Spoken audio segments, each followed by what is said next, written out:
All right, so if you could just first say your name and give a little bit of your background, what you do. Okay, my name is Yurii Sheliazhenko. I am Executive Secretary of Ukrainian Pacifist Movement. We work on peace education and peace journalism and peace activism in Ukraine to achieve more just and more peaceful society. And what is your professional background? I am a lecturer in law in university in Kyiv. I lecture in basics of law, some sort of civics in Ukraine, and legal history, legal theory, international legal history, Ukrainian legal history, and so on. And of course, I always use my lectures to implement issues of peace. Talking about international law, for example, I always emphasize the value of peace. So on. What is the current state of civic society and organization around peace and peace issues in Ukraine and in Kyiv today? We have a problem with civic society because it develops only in form of some projects and initiatives which have funding. We have a lack of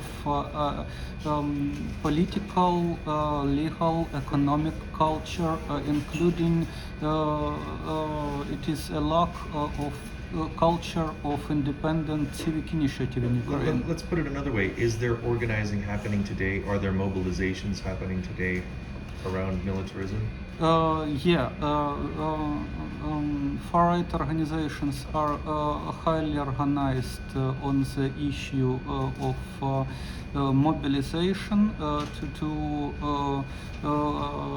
combat, as they say, Russian aggression and to protect national interests of Ukraine as they see it.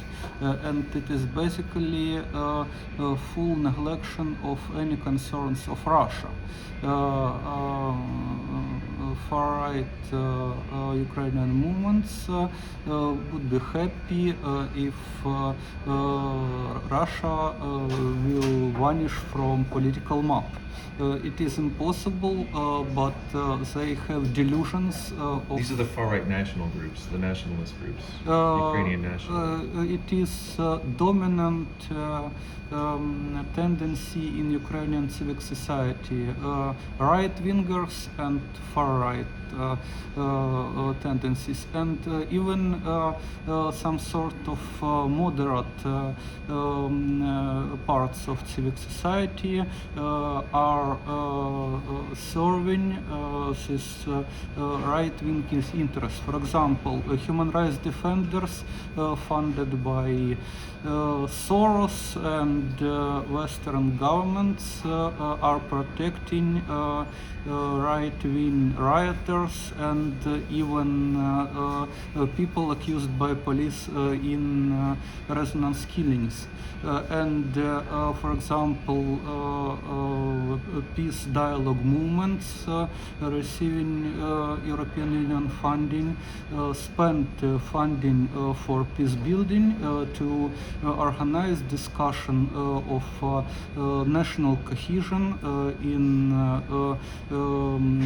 nationalist terms, like, for example, how to achieve peace when all people will speak Ukrainian and nobody will allow speak Russian, for example. So the idea that you're saying is that there is mobilization, but it's not coming from a pacifist movement, it's not coming from a nonviolent ideology or background.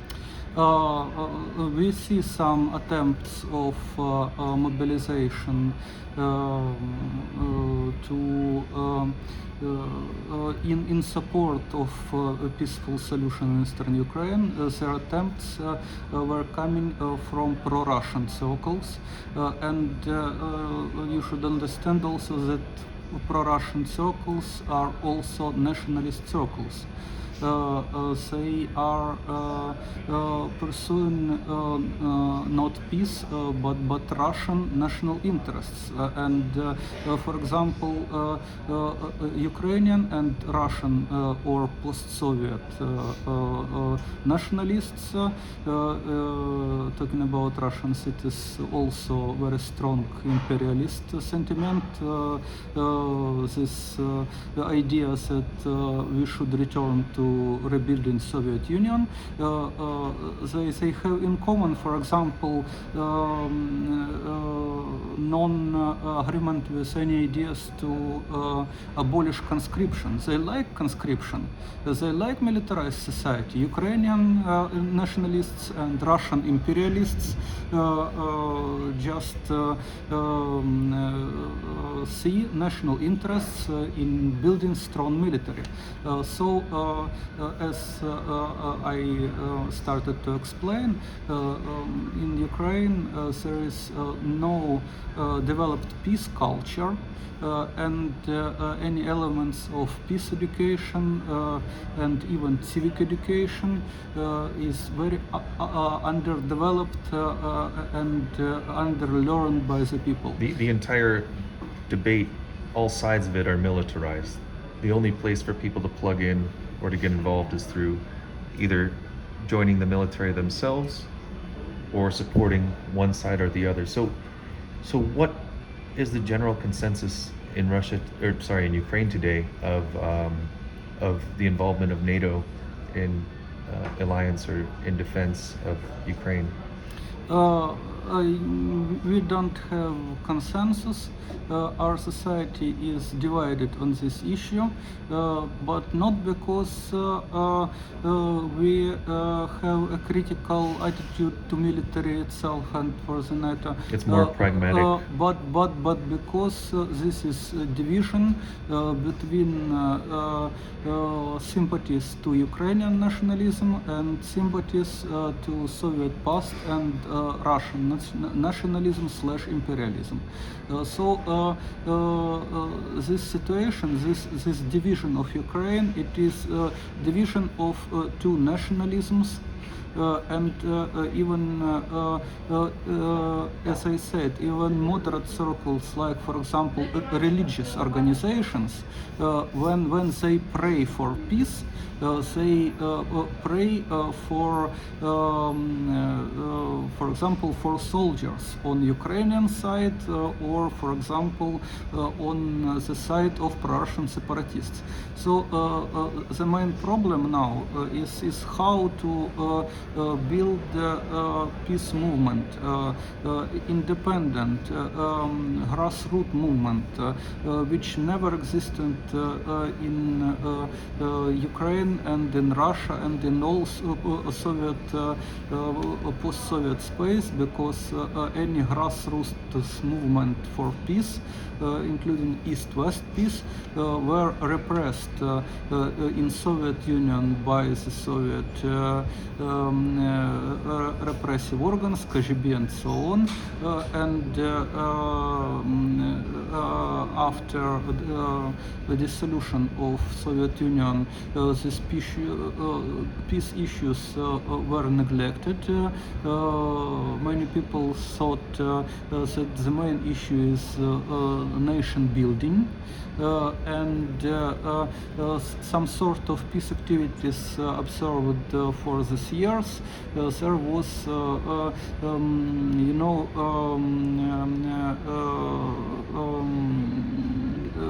demonstrative to obtain some funding and report. And not truly to help people to understand what peace is, what is peace culture, how to live peacefully, and how we should demilitarize society. But these things, if you want to do these cultural changes, peace education, and demilitarism education, and movement building, they all take quite a long time to retrain or shift a society. do you see an immediate need for mass mobilization that could maybe somehow come in between that and lead to that? And if so, how would that happen? I totally agree with you that we need this immediate mobilization for peace. But I feel that for now it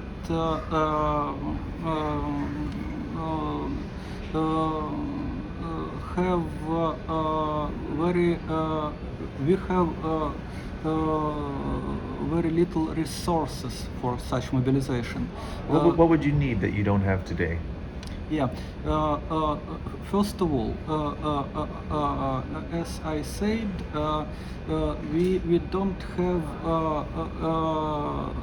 base of knowledge, culture, values, which can help to mobilize people. The idea of peace, vague idea of peace, of course, is part of our culture. I even made a video about it in YouTube, Peaceful History of Ukraine. But I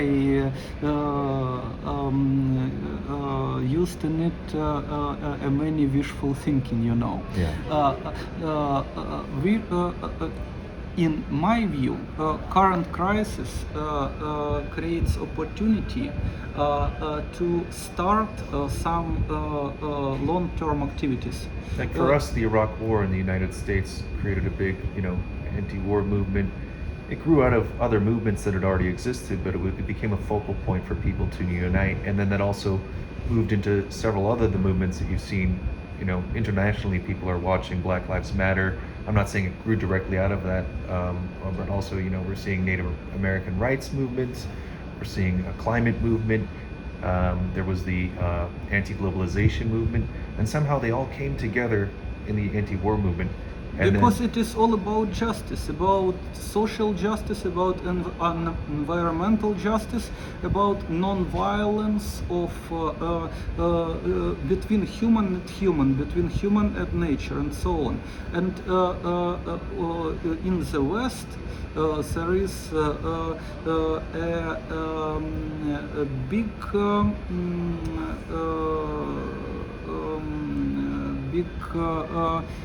cultural and resource base for peace movement. But your country has had mobilizations for internal conflicts before, right?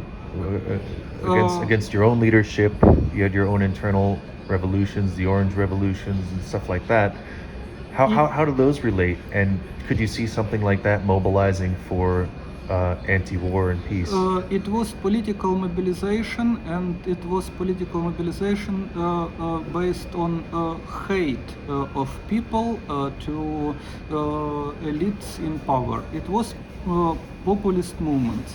And any depiction of this movement as some sort of movement based on the value of peace is a bit of wishful thinking, or sometimes even direct misrepresenting of these movements, because the basic thing was hatred to people in power who don't care about the needs, basically poverty among simple people. Now to organize, to create almost from the blank page peace movement in Ukraine, we need peace education, peace journalism, and proper reaction on hot issues. You started with that because, of course, for now it is the most pressing need. But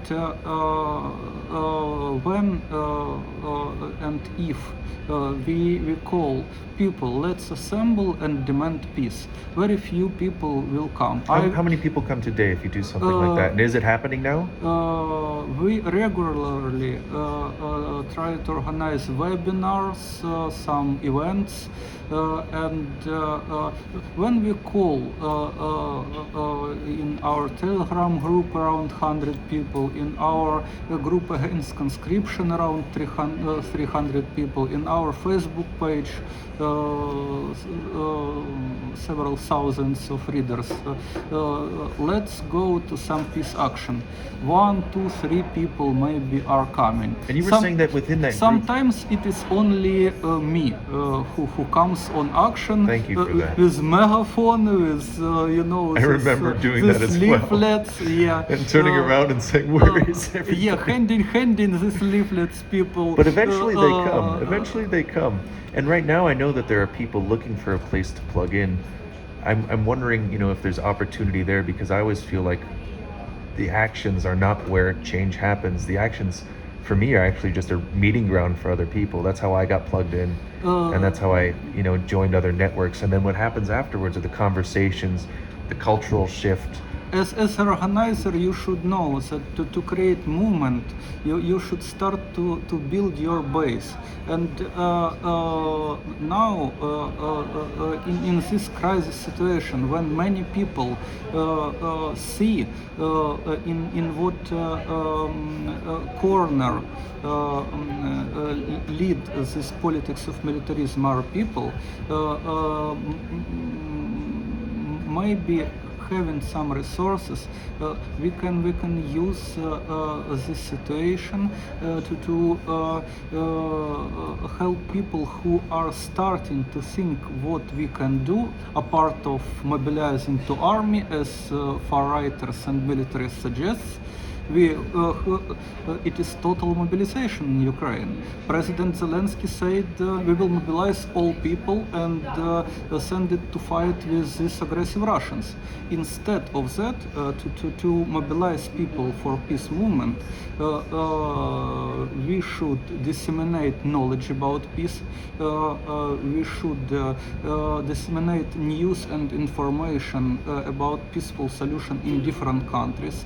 And where does like NATO play a role in that? Do you see NATO as playing a role in peaceful solutions? How can NATO be part of peaceful solutions if NATO it is institution of Cold War created basically to perpetuate this war? I don't think that NATO can be a peaceful solution. NATO is just advocate of international violence. And you said within your own organization, and those folks that you mentioned within the Telegram group and all the other online organizing that you've done, that even within there's a huge percent that are pro-Russia, whatever Russia does to reinstitute, or try to salvage the former Soviet Union, they support, despite, any real wish for peace. They're willing to see that happen at the expense of peace or peaceful solutions, is what you were saying before. How do you deal with that? You were saying that you're kind of the neutral aspect in that you founded your organization with one political dissenter who became a political prisoner, and the other was the leader of the conscription or anti-conscription movement, which has been somewhat successful here, and it is opportunity for further organizing. But how do you balance, or how do you see dealing with that internal opposition? And do you see, it's being that that's your organization and the folks in your organization, how can you advocate for peace, and how do you negotiate and broker with folks like that within your organization? As for anti-conscription movement, we managed to gather more than 10,000 of signatures for abolition of conscription, and more than 27,000 of signatures against military registration of women. And this is popular because it's affecting average people, because it's affecting young people. So it politicizes them. But are they particularly anti-war, or they just don't want to be conscripted? pitifully, young people are mostly evading conscription without stating any conscientious objection to military service. Is it possible to use those lists to organize? Because even those who declare conscientious objection to military service have little opportunities to obtain alternative service and so on.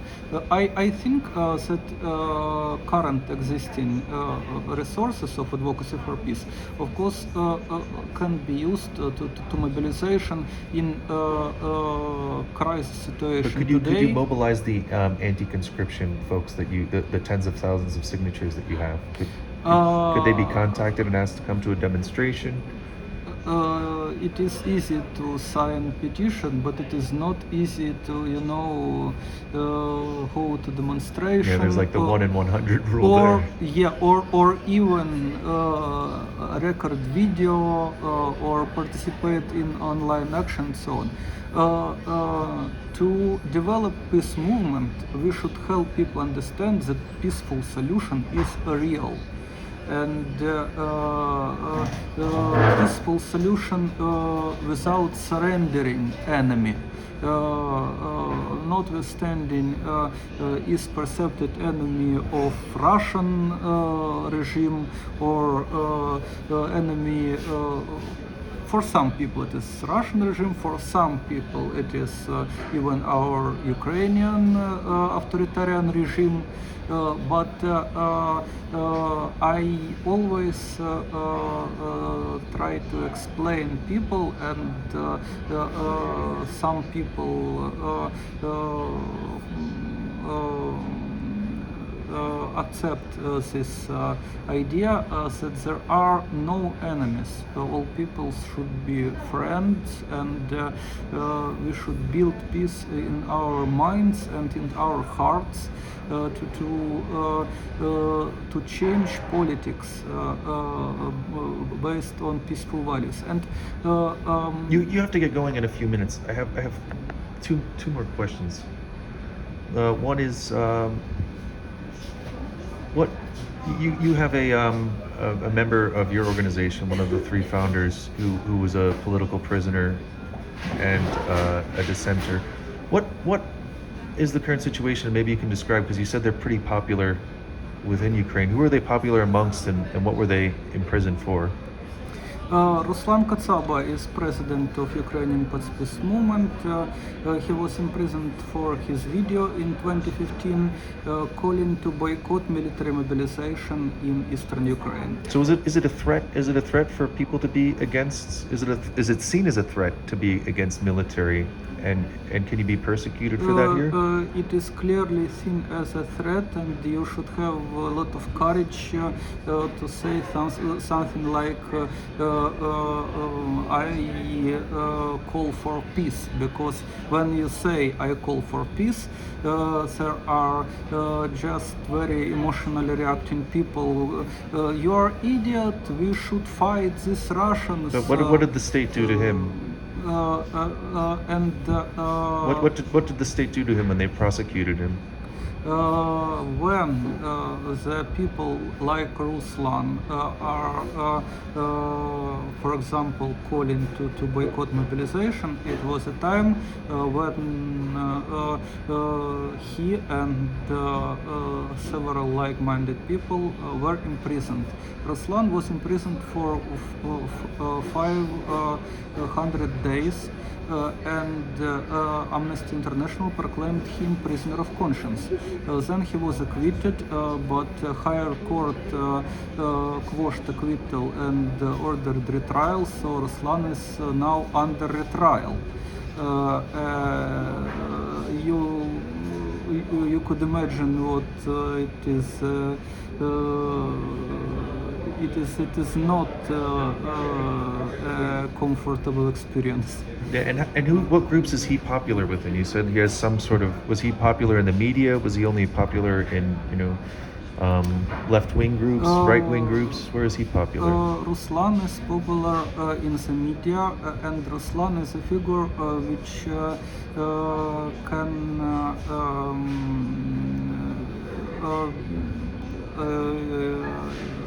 integrate, which can be accepted among pro-Russian people and among pro-peace people. Okay. So But he's a bit of a mediator. but in right circles and in moderate circles in our civil society, which exists on grants of foreign embassies, Western embassies, USAID and so on. Soros, his Renaissance Fund, it is the main funding of our civil society. And among Russian sympathizers, the word civil society for them usually means the enemy, those clientele of Western billionaires, Soros, and the Western governments. But pro-Russian people have their own network of civil society organizations. First of all, it is Orthodox Church, and it is some organizations, and of course there are under very vigilant attention of far-righters and the security service of Ukraine, and so on. Some people with genuine impartial understanding of peace can be found and can be convinced in Ukraine. And, can I just stop you because we're just running out of time? But I just want to ask: do you think that the threat of a Russian invasion is any greater today than it was, let's say, in September, the last time I was here? Because the biggest difference I've seen since I've come back is that more people are wearing masks and they're starting to ask for COVID pass when you come in, which they weren't doing then. But for you, you've been here the entire time, and I've heard the Russians say, you know, we've been at war or under the threat of war for 8 years, that this might not be any different than before. Do you think that there's a greiter threat of an invasion? Are you worried? Are you concerned? What's on your mind? I think that we have ongoing military conflict which is escalating during the last 8 years.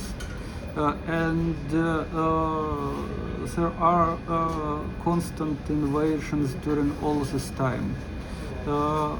Current political focus in NATO countries and in Russia on this issue of military solution is very dangerous, and I hope that it will not escalate, but these hopes and feelings of what can be different things, because for example, when governments pursue peace, they send on the field diplomats and send out military troops. When governments are ready to military solution, which is not solution from any sane person, but is somehow solution for militarist governments, lobbyists' war machine. They recall diplomats and they send to the field troops, and now this is the last tendency.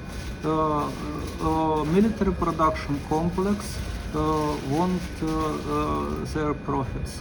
They profit for. But how about your gut feeling now? How about your blood feeling now? Do you feel that there's a greater threat? Do you actually worry that there will be an invasion, let's say in the next months or the next weeks? I feel that during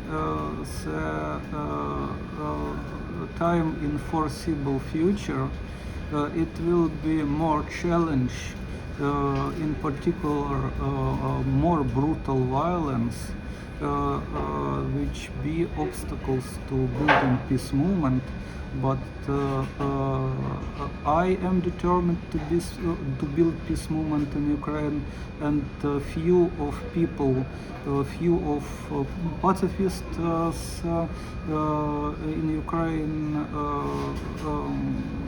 we are determined to build peace movement in Ukraine, and we are grateful to international civil society. What can the who international support, community do to help you? Our effort. If they could do something to help you, and let's say peace organizers or peace organizations in Europe or on other continents can help you, what are the main things they could do today, tangible things that they could do to help you? Is it writing letters to their own politicians? Is it sending money? Is it organizing local demonstrations? What do you have in mind? First of all, press against influence of war machine on their domestic policies. Demand de-escalation and diplomatic solution.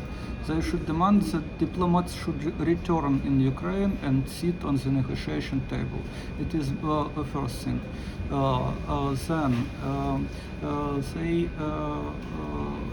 It would be great if international civil society can help more to build peace education and peace culture in Ukraine and in Russia. It would be even greater thing